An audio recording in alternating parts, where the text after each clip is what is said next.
Perkembangan teknologi internet saat ini justru dimanfaatkan oknum tertentu untuk berbuat kejahatan. Pendengar KP, salah satunya penipuan dan penggelapan berkedok investasi ini melalui media sosial atau medsos.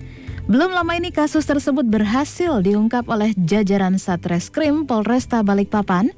Seorang remaja putri berinisial PN 19 tahun dibekuk aparat. Ia terbukti melakukan aksi kejahatan dengan korban hingga ratusan orang. Waduh, gak mau dong kalau kita investasi dan kita ketipu. Nah, bagaimana caranya agar kita pandai memilih investasi? Langsung sekarang Shirley terhubung dengan Mas Ryan Filbert, seorang praktisi inspirator investasi Indonesia, juga penulis puluhan buku bestseller nasional. Halo, selamat pagi Mas Ryan. Ya, selamat pagi Mbak Shirley dan selamat pagi kepada seluruh pendengar KP dimanapun Anda berada. Ya, sehat ya Mas? Sehat. Wih. Kalau di telepon masih bisa sharing, pasti masih sehat. Asik. Di Jakarta hujan, panas? Di Jakarta dan panas. Kalau di sana aman? Hujan, dari pagi hujan, udah hujan gerimis, agak lumayan sedang lah, hujan sedang. Biasanya kita kompak ya, panas. Iya, ini lagi N ini rupanya. Mas Ryan, ini beberapa waktu lalu di Balikpapan nih lagi ada kasus penipuan nih, dan pelakunya itu, 19 tahun mahasiswi, ya ampun. Ini soal investasi, lagi-lagi soal investasi bodong. Waduh, gimana nih Mas? Boleh disegarkan dulu, disemangatkan sama pendengar KP pagi ini. Ya, yang model-model seperti inilah yang membuat orang ya apalagi satu orang masih muda lalu juga ratusan orang gitu ya. Korbannya. Ini membuat orang-orang yang berbicara mengenai investasi itu suka jadi kapok. Iya bener, trauma. Apa yang dilakukan ini sebenarnya mencederai iklim investasi di Indonesia. Nah, jadi mungkin saya akan bicara dengan dua perspektif, dengan dua sudut pandang ya. Yang pertama, ketika kita sebagai seorang calon investor mau berinvestasi, maka kita harus bisa memastikan apa yang ditawarkan ini apakah masuk akal atau tidak. Biasanya yang pertama kali kita bicarakan itu adalah kemasukakalan. Loh, bagaimana caranya kita ini tahu masuk akal atau tidak? Nah, kalau kita mau tahu yang namanya setiap penawaran investasi di Indonesia ini harusnya kalau resmi itu pasti berbadan usaha. PT, CV gitu. Nah, tapi tidak hanya berhenti di situ saja. Kalau berbadan usaha kita harus tahu bahwa tidak semua perusahaan bisa menerbitkan sesuatu untuk diinvestasikan. Iya. Misal ya, kalau yang jelas-jelas itu adalah investasi saham, investasi reksadana. Emas. Itu tidak itu kalau yang namanya saham dan reksadana dulu ya, ini karena produk pasar modal. Ini kan barangnya nggak bisa kita bawa pulang. Iya. Nah, ini yang sulit. Jadi kita harus tahu bahwa karena ini adalah sesuatu yang tidak dibawa pulang dan tentunya banyak aturannya, pastinya harus ada siapa yang mengawasi. Kalau saham dan reksadana di Indonesia, ya tentunya harus diawasi oleh Otoritas Jasa Keuangan dan siapa Bursa Efek Indonesia. Lalu yang menerbitkannya itu dari mana? Oh, ternyata dari manajer investasi kalau reksadana. Iya. Nah, kalau misalnya kita berbicara investasi-investasi yang kelihatan bentuknya, mungkin kelihatan lebih gampang. Misalnya investasi emas, ya jelas dong emasnya dibawa pulang. Lalu ada sertifikatnya. Lalu kalau misalnya juga yang mungkin rada bingung adalah investasi properti. Iya. Loh, investasi properti apakah mesti seperti diawasi OJK? Jawabannya tidak. Investasi properti dibuat oleh sebuah developer properti. Dan developer properti ini tidak selalu PT loh. Jadi rada beda kan ketika tadi saya bilang yang namanya investasi itu berbadan usaha PT, investasi properti ini tidak perlu PT. Yang jualan emas di toko, yang di toko emas yang ada di pasar-pasar itu malah perorangan. Kok bisa saya investasi? Karena jangan lupa, kalau properti, kalau emas sebenarnya kita tuh gampang ya. Yeah. Kita bisa lihat barangnya dong. Ditawarin sesuatu emasnya kita bisa lihat barang, ya udah berarti ya what you see is what you get. Jadi yang pertama, kalau kita melihat sesuatu investasi yang nggak ada barangnya, kita perlu lihat siapa yang menerbitkan. Dan pastinya di Indonesia kalau investasinya adalah saham, ada misalnya deposito, itu nggak mungkin diterbitkan oleh orang, nggak bisa, nggak ada fisiknya gitu. Jadi lihat dari sana. Lalu biasanya investasi itu mengeluarkan namanya prospektus. Oke. Nah, jadi memang ketika bagi seorang awam ini untuk membedakan ini, mungkin saran saya ya, cobalah cari yang ada pengawasnya, sehingga kalau mau nanya tuh gampang. Kenapa? Karena kalau yang benar, menerbitkan sebuah penawaran investasi, itu ada sistem pengaduannya. Diwajibkan loh membuat pengaduan layanan konsumen. Contoh saja deh. Misalnya yang hari ini masih disebut high risk lah. Boleh dibilang kenapa high risk ya? Karena masih mencampur adukan dengan yang bodong. Contoh ya, fintech lending bodong, fintech lending ilegal kan masih sering kedengeran gitu ya. Iya Mas. Nah, itu ada yang diawasi OJK, totalnya sekitar 80-an. Jadi sebenarnya ketika Anda mendanai atau menjadi seorang lender, ataupun Anda meminjam pada tempat-tempat yang memiliki izin dari OJK, itu sebenarnya lengkap. Anda bisa mengadu ke websitenya, Anda bisa mengadu ke asosiasinya, Anda bisa mengadu ke OJK-nya. Jadi 3 layer loh, bayangan. Sehingga kalau Anda dirugikan, itu mungkin ruginya tidak banyak. Loh, kok jadi ruginya nggak banyak? Loh iya dong. Ketika Anda bisa membatasi diri Anda untuk merasa dirugikan, ketika Anda melapor kepada asosiasinya, ketika Anda melapor ke OJK, itu akan diblokir. Dan membuat yang namanya pihak lain yang mau meninvestasikan atau mendanai atau apapun lah disebut ya, karena di OJK ini rada-rada ribet juga, bahwa peer-to-peer lending itu nggak boleh kata-kata investasi. Meskipun kalau saya bilang, apapun yang kita lakukan, penempatan modal dan menghasilkan return, itu adalah investasi buat hidup saya. Gitu ya. Itu mendanai ya, secara tidak langsung kan bisa menghentikan langkah orang lain untuk bisa ikut merasa dirugikan, betul nggak? Iya, betul. Berarti kan membatasi kerugian yang lebih besar lagi. Iya, betul. Nah, jadi mungkin pertama itu poinnya adalah legalitas. Yang kedua itu adalah melihat kembali fisiknya, cek dan recheck fisiknya. Yang ketiga ya lihat penawaran investasinya, prospektus. Nah, saya juga banyak ya terjadi, contohnya adalah aksi melalui Telegram. Sekali lagi bukan artinya saya mendeskripsikan bahwa Telegram itu adalah sebuah media komunikasi yang jelek gitu ya. Di Telegram itu banyak sekali penawaran investasi bodong loh. Dan itu misalnya dikatakan, dia bisa mencatut nama-namanya keren-keren, bisa mencatut nama KPFM, bisa mencatut nama Ryan Filbert gitu ya. Wah, ini investasi dijamin aman, terdaftar OJK, bisa tulis gitu ya. Bisa sampai situ ya? Bisa. Tulis bahwa paket silver 5 juta, return 1 juta 2 bulan. Atau bahkan lebih gila lagi, 5 juta 1 juta 1 minggu. Ada yang begitu.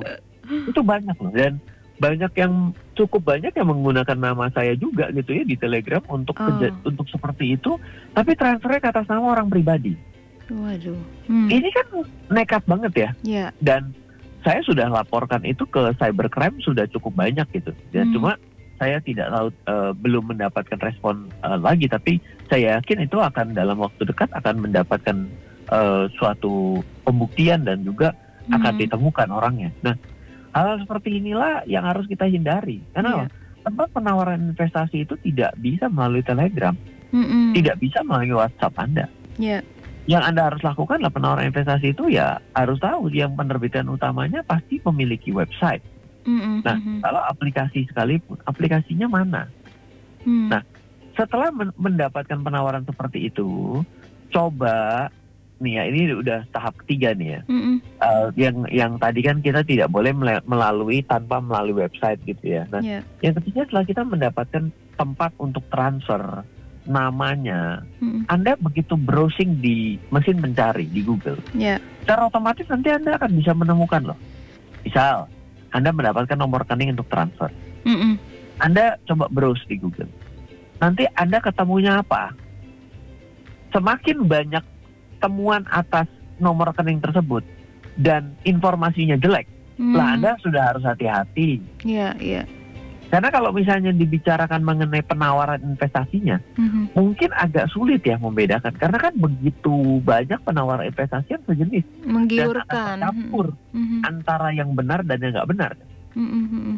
Ya, jadi ketika Anda melakukan cross check ke Google dan ternyata, loh kok ada nyatu nama misalnya, si Ryan ini pakai nomor rekening nggak seperti yang ada banyak tercantum di Google, tapi kok saya dikasih nomor rekening ini ya? Nah, harus coba cek. Jadi memang nggak bisa segampang itu. Ini kan lagi mempercayakan uang ya. Iya. Jadi kok ya kita boleh berlindung di bawah. Saya kan pemula. Iya betul. Everybody juga semua dimulai dari seorang beginner. Yes, saya setuju. Lah, tapi artinya adalah jangan ya. Poin terakhir ya yang saya coba. Ya tolong jangan serakah lah, gunakan akal sehat kita. Coba ya, 5 juta, dikasih 1 juta 1 bulan, 25%. Ya, sekarang bisnis apa yang bisa menghasilkan 1 bulan 25%? Dan itu sudah net loh. Ya dong, kita taruh uang 5 juta sebegitu kecil. 5 juta itu kecil untuk investasi. Coba kita lihat yang namanya investasi saham itu kan, kalau kita beli satu perusahaannya mau buset, berapa puluh miliar gitu ya. 5 juta dikasih 25 juta. Kecil ya, terasa ringan ya. 25%. Bisnis apa masih ke 25% 1 bulan? Oh iya Pak, dagang cilok. Oh iya Pak, dagang tempe goreng. Betul. Coba kita bayangkan, kalau yang investasi 5 juta. Kalau yang investasi itu 200 orang kali 5 juta. Itu cilok seberapa banyak yang bisa dijual? Dagang gorengan sebanyak apa gitu? Nah, jadi kita harus logis yang terakhir itu. Kalau secara logis itu menjadi tidak masuk akal, dan Anda tiba-tiba kok ngerasa kok it's too good to be true gitu. Ya memang too good to be true ya sudah, tinggalkan. Itu ya. Pertama kita mau menyalahkan pihak regulator kita yang lemah dalam pengawasan. Iya, ini masyarakatnya 270 juta loh. Iya. Bagaimana caranya satu hari membuat website begitu gampang? Ya kan? Pengawasan sudah berlayer-layer, Kominfo, Satgas Waspada Investasi, Bapepti juga, OJK turun tangan, Cybercrime juga turun tangan. Tapi ia terbatas untuk bisa dalam tanda kutip ya kalau saya terbatas untuk bisa mengawasi yang benar-benar orang serakah dan bodoh. Maksud saya ya kita juga sebagai layer paling awal kan. Sama juga gitu. Kita dalam pandemi. Layer pertama siapa? Pemerintah? Enggak loh, diri kita. Iya. Iya dong. Kalau enggak usah pakai masker loh. Betul. Kenapa perlu pakai masker? Karena perlu dijaga dari layer paling awal, diri kita yang mesti jaga. Betul. Ya, dalam investasi itu juga sama. Nah, kira-kira gitu loh, Oke. Jadi ketika pertama kali kita ditawarin investasi, ini memang yang marak ini kadang MLM juga seperti itu, Mas, ya, menggiurkan awalnya. Tapi gimana nih untuk kita bisa mencegah untuk tidak mentransfer uang dulu? Yang penting itu legalitas tadi itu ya, Mas ya, balik-baliknya. Ini dia. Contoh sederhana yang disebut sama Mbak Cherry, multi level marketing. Secara tidak langsung multi level marketing jadi ikut-ikutan rusak namanya. Iya kan?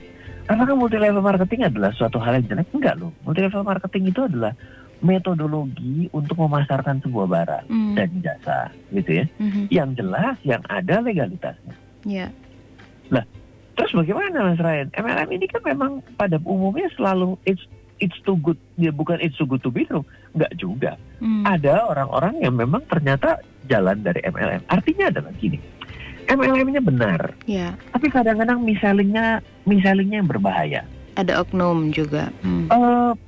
Oknum oke. Yang kedua adalah karena MLM ini menawarkan sesuatu yang kadang barangnya itu juga harus lebih spesifik dan unik ya. Makanya ditawarkan oleh MLM gitu ya. Kalau barang yang umum ditawarkan MLM mungkin agak sulit gitu ya. Karena kan MLM itu adalah salah satu metodologi marketing yang boleh dibilang lumayan tinggi biayanya. biaya untuk ngasih komisi kepada member-membernya cukup tinggi. Nah, berarti kan barang ini mesti unik sehingga bisa memberikan margin yang tinggi bagi perusahaan dan bisa dibagi kepada para anggota MLM-nya. Yang menjadi masalah itu adalah bukan MLM-nya, tapi kadang-kadang adalah mis-selling. Menurut saya bukan oknum ya. Kalau oknum itu ya dia memang menggunakan kedok MLM untuk tujuannya membuat money game. Wah, itu udah beda cerita tuh.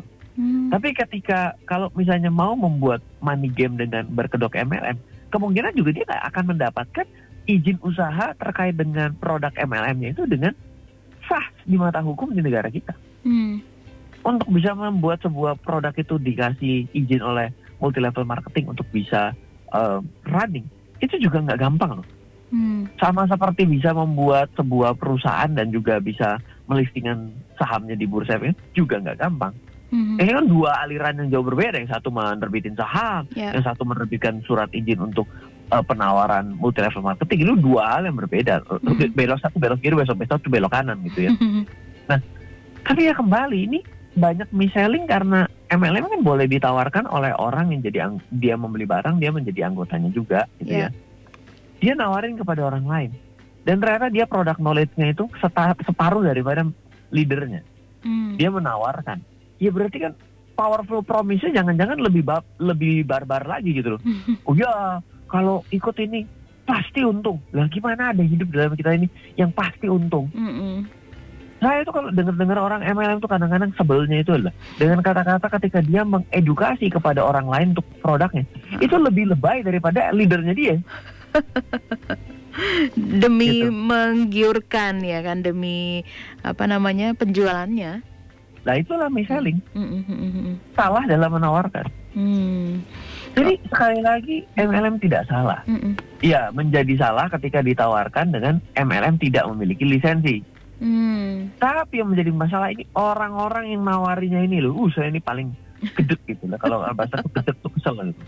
Beberapa kali ngikutin, liatin gitu dan coba mengawasi bahkan yang di sekitar saya gitu ya, yang dan juga orang-orang yang leader MLM juga kadang-kadang kalau dapat produk lain dari tempat lain dia belum nguasain dia udah berani jualan. Akhirnya apa? Ya mis-selling. Orang nggak nguasain kok jualan. Nggak nguasain tuh belajar, jangan jualan. Iya.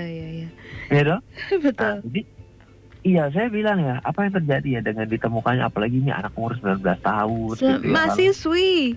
Aduh makanya, ya ampun. Dan juga ditemukan lagi banyak platform fintech lending bodong, ilegal, penawaran investasi yang bodong ini merusak kepercayaan masyarakat untuk mau berinvestasi. Yang akhirnya ruginya siapa sih dari kejadian ini semua loh? Yang akhirnya rugi kita semua. Kita semua Pak? Loh, orang itu kalau tidak mengenal instrumen investasi, cuma kenalnya menabung, itu nggak bisa. Nggak akan bisa hidupnya punya passive income. Dan passive income-nya cukup. Kalau misalnya kita ini mau passive income cuma modal deposito doang, nggak cukup. Kecuali Anda sudah memiliki uang di atas $1 juta, Anda bisa hidup lah dari yang namanya mantap makan bunga tabungan deposito. Kalau misalnya kita itu bilang, loh kalau kita rugi, oke, emang negara rugi? Oh negara rugi. Kenapa? Karena kalau masyarakatnya itu cenderung gampang untuk parkir duit di deposito, itu beda ceritanya dengan cara dia mau berinvestasi. Karena berinvestasi itu biasanya memberikan suatu benefit-benefit khusus dari banyak pihak. Contohnya ketika kita itu berinvestasi pada ORI, berarti ikut membangun negeri. Kalau kita investasi pada pasar modal, berarti mendukung usaha-usaha di Indonesia ini untuk diinvestasikan oleh masyarakat sendiri. Kalau misalnya saham-saham negara kita, di negara kita, itu banyak dibeli sama oleh orang asing. Tanpa sadar kita itu dijajah secara perekonomian loh. Oh nggak percaya? Oh gampang. Ini loh, sekarang itu loh yang marketplace mulai dari si merah, si hijau, si biru, si ungu, si jingga, si transparan semua itu. Di mana investornya luar negeri, kita ini sudah mulai merasakan bahwa barang-barang dari luar negeri masuk ke Indonesia lebih cepat, lebih sampai ke kantong kita lebih cepat sampai depan pintu rumah kita. Yang mana barangnya dikirim dari luar negeri. Membuat industri lokal itu menjadi kalah saing karena diberikan privilege khusus oleh si marketplace tersebut, masuk dari negara asalnya di tempat dari marketplace itu diinvest oleh negara mana. Diinvest dari negara A, barang dari negara tersebut diprioritaskan untuk listing, masuk ke negara kita dengan lebih gampang, dikirim ke tempat kita lebih murah, di mana tetangga kita jualan barang tersebut yang dia bikin sendiri, kalah saing. Iya pasti. Berarti menguntungkan siapa? Menguntungkan UMKM negara lain. Betul. Nah, impact-nya mulai terasa nggak? Mulai terasa loh. Kalau ternyata tetangga kita susah hidupnya, berarti iya susah di negara kita. Makin menjadi berat toh? Iya Mas. Nah, kalau kita tuh tidak mau invest, yang rugi itu se-Indonesia. Bukan diri kita sendiri, bukan negaranya, tapi se-Indonesia. Jadi kita ini harus bisa melihat perspektif ini menjadi luas. Iya, bicara mengenai bodong ini memang masalah lah. Ya pada akhirnya bagaimana cara menghilangkan investasi bodong itu nggak bisa. Kenapa? Karena ada saja orang yang memang hobinya bermain investasi bodong. Ada. Saya punya teman kok, hobinya justru cari money game. Gila toh? Itu bilang nggak salah nyari money game. Iya. Kenapa? Karena dia tidak peduli dengan orang lain. Dia bilang yang penting saya masuk awal.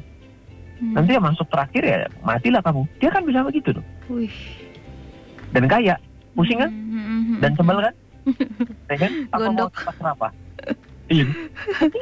It happened. Nah, bagaimana caranya kita itu tidak menjadi korban daripada orang-orang yang seperti ini?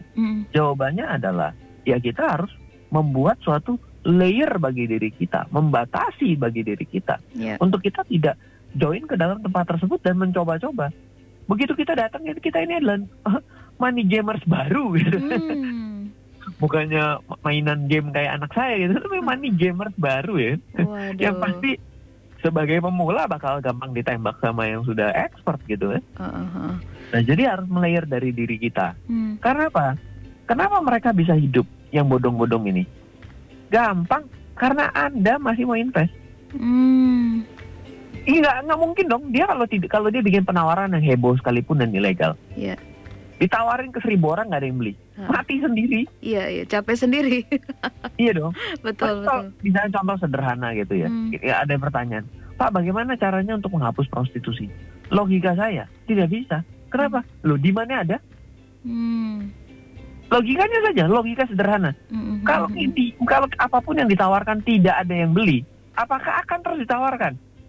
Capek dia, mati. Udah habis dong biaya promosinya, bos. Iya. Jadi bagaimana menyelesaikan itu adalah dengan melayerkan atau menjaga diri kita. Sebaik mungkin masyarakat kita itu untuk bisa sadar untuk tidak melakukan itu. Berarti kalau yang belum paham banget berinvestasi ya janganlah ya. Carilah tempat yang jelas. Masalahnya tempat yang jelas itu kadang-kadang kalah santer dengan tempat-tempat yang tidak jelas. Nah, kalau ini tegurannya saya alamatkan bukan kepada investor, tapi ya kepada regulator. Saya pernah bilang, bagaimana Bapak dan Ibu kita bisa bersaing dengan investasi bodong? Di mana investasi-investasi yang tidak jelas bisa menggunakan ads, bisa menggunakan radio. Di mana yang radio itu juga bingung. Ini terjadi sama tercurhat karena kan saya juga salah seorang pemateri di radio yang ya ini aja saya reguler gitu loh, apalagi yang tempat lain reguler juga gitu. Tiap kali mau terima penawaran radio, iklan radio, saya ditelepon. Saya ibarat jadi konsultan khusus berbicara mengenai penawaran advertising pada radio untuk investasi bodong. Begitu ditanya, saya bilang, jangan terima, itu abu-abu. Jangan terima, itu ilegal. 10 kali telepon, nggak ada satupun yang saya terima. Nggak telepon ke 11. Maaf Pak, kalau saya ngikutin Bapak, radio saya mati. Kenapa? Loh, yang legal nggak pernah datang Pak. Yang abu-abu. Akhirnya yang kita lakukan Pak, apa yang lakukan? Disclaimer. Segala sesuatu yang ditawarkan dalam penawaran itu tidak menjadi tanggung jawab. Akhirnya ke arah sana toh. Iya kan? Gimana kita tidak terima yang abu-abu? Abu-abu itu bukan selalu salah loh. Abu-abu itu misalnya belum diatur. Iya, iya. Di negara kita banyak sesuatu yang tidak diatur. Contoh sederhana, robot forex. Nggak ada yang bisa ngatur. Orang robotnya itu bisa dipasang kok di setiap broker. Tapi kok bisa hari ini banyak yang mengatakan ilegal. Setelah diberhentikan secara tegas baru ilegal karena bentuk penawaran yang salah. Tapi bukan robotnya loh. Gitu. Ini kalau cerita begini bisa 2 hari 2 malam loh Mas. Tipsnya Mas. Gemes sekali gitu ya. Dan saya juga sebagai seorang investor, saya juga sebagai orang bagian dari yang edukasi, saya juga bicara mengenai regulasi, saya juga berbicara mengenai pelaku, saya juga sebagai seorang pelaku ya, karena saya memiliki perusahaan-perusahaan yang relate kepada industri keuangan dan investasi. Jadi sulit membagi dan memisahkan diri saya untuk berada di dalam tempat-tempat tersebut, tapi ya saya ingin kita sama-sama menjaga diri kita masing-masing. Satu-satunya cara untuk membuat kita itu lebih baik dan tidak terkena investasi yang tidak kita harapkan adalah memperkaya pengetahuan terhadap diri kita. Gak ada yang lain, tidak ada yang lain. Ini udah makanya saya mau menulis buku, saya kadang-kadang diundang untuk seminar, kadang-kadang kelas. Kenapa? Karena itu adalah layer. Gak bisa kita hindari itu. Apalagi dengan era go internasional kayak gini. Loh, di website kita kan bukannya website di luar Indonesia terblokir, kan nggak begitu loh. Emang Anda nggak bisa buka website luar negeri? Bisa. Bisa. Nah, berarti kan tidak ada border dong, borderless dong. Dan Anda berarti bisa berinvestasi lintas negara toh. Betul. Bagaimana kita bisa mengetahui keabsahan dan kebenaran sebuah investasi? Di mana jelas-jelas kalau di luar daripada negara kita, berarti tidak memiliki izin di negara kita loh. Apakah Anda mau bilang bahwa itu adalah investasi bodong? Ilegal mungkin, tidak punya izin di Indonesia. Tapi apakah di negaranya itu tidak memiliki legalitas? Pusing jawabnya. Pening nih Ryan, nggak bisa jawab. Nah itu dia. Jadi ya legalitas, lalu juga sesuatu yang masuk akal dan tidak, ya penawarannya, ya itu yang perlu kita lihat secara baik terkait dengan instrumen investasi. Jadi legalitas, sesuatu yang masuk akal atau tidak, terus? Nah, yang terakhirnya lagi adalah bagaimana kita cek dan recheck. Cek dan recheck dong. Kita kan hari ini punya mesin pencari yang hebat seperti Google. Orang Google aja itu sudah bisa bikin Google bikinkan pantun dong. Dia bisa bikin pantun loh. Artinya kan udah hebat banget, Mbak. Masa Anda nggak bisa pakai cuma tolong dong cari nomor rekening ini nih pernah terlibat penipuan atau tidak dan terblokir. Tolong dong nama ini siapa sih? Dan ketika Anda, ternyata si Ryan ini cek dong, ada Instagram loh, Instagramnya kok banyak loh, yang ini verified. Saya mau cross check bahwa kalau di DM benar nggak ya diinformasikan bahwa ada penawaran investasinya yang seperti ini atas nama si orang itu. Anda bisa lakukan itu loh, daripada Anda cuma stalkerin mantan pacar Anda. Iya toh, atau stalkerin cewek-cewek yang cantik-cantik dan seksi-seksi toh. Berarti dong, jangan menggunakan cara seperti itu. Ini tuh dunia yang membuat Anda itu bisa menjadi apa yang Anda pikirkan dan apa yang Anda ingin. Betul. Dunia edukasi itu jauh lebih tidak adil. Saya mah lebih kesel kalau melihat sekarang. Kenapa? Lu bayangkan, zaman sekarang itu pendidikan yang bagus sekali banyak di YouTube. Dibagikan gratis. Zaman saya tahun 2004 ikut seminar saham 20 juta seminarnya di Singapura. Dan itu belum termasuk tiket dan biaya menginap loh. Betul. Bagaimana saya ini mahangirinya sama orang-orang yang hari ini baru mulai belajar coba. Begitu gampang ya kan. Saya dulu udah keluar duit berapa ratus juta, bukan juta, udah miliar lah. Belajarnya satu kali seminar 20-25 juta, 4 kali seminar udah 100 juta. Dan tahun 2004 itu kan jauh lebih mahal kursnya daripada hari ini karena akibat inflasi dan pelemahan rupiah kita toh. Berarti kalau dikonversi ke hari ini berapa ratus, bukan ratus lah, lebay, miliar lah gitu. Untuk saya sudah spending atas edukasi saya hari ini. Iya. Kira-kira begitulah Mbak. Luar biasa. Jadi jangan lupa 3 tips tadi itu ya Mas ya. Kalau kita dihadapkan dengan investasi biar tidak tertipu lagi. Baik, Mas Ryan, thank you. Yes, legal, logis, dan recheck. Siap. Legal, 3L ya. Legal? Recheck yang terakhir. Recheck. Oh, 2LR. Iya. Legalitas, logik, dan check and recheck. Oke. Thank you Mas Ryan untuk informasinya dan tipsnya pagi ini. Sukses untuk aktivitasnya ya Mas ya. Thank you. Oke, selamat pagi Mas Ryan. Halo, terima kasih sudah menyaksikan video di RF Channel on YouTube.